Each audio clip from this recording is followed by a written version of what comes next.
Hello guys, नमस्ते, प्रणाम। मैं नीलू मौर्य अपने यूट्यूब चैनल पे आप सभी दर्शकों का स्वागत करती हूँ और मैं जा रही हूँ सुंदर से प्यारा सा लाचारी गीत गाने।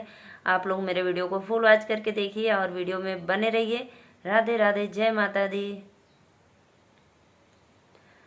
काहे रहिया रोकेला जमीनिया सरकार के, काहे रहिया रोकेला जमीनिया सरकार के, काहे रहिया रोकेला। सोने की थाली में जेवना बनावली, सोने की थाली में जेवना बनावली।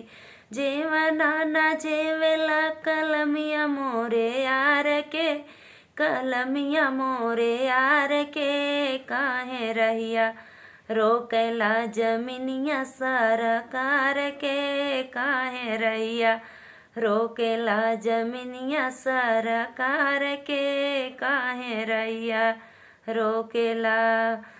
जजरे गेडुलवा गंगा जल पानी, रे गेडुलवा गंगा जल पानी।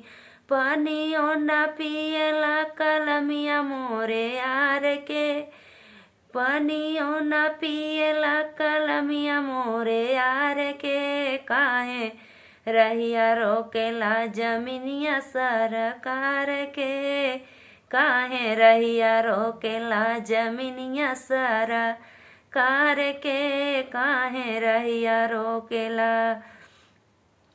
खयरा सोपाड़ी का, खयरा सोपाड़ी का बीड़वा बनवली, खयरा सोपाड़ी का बीड़वा बनवली।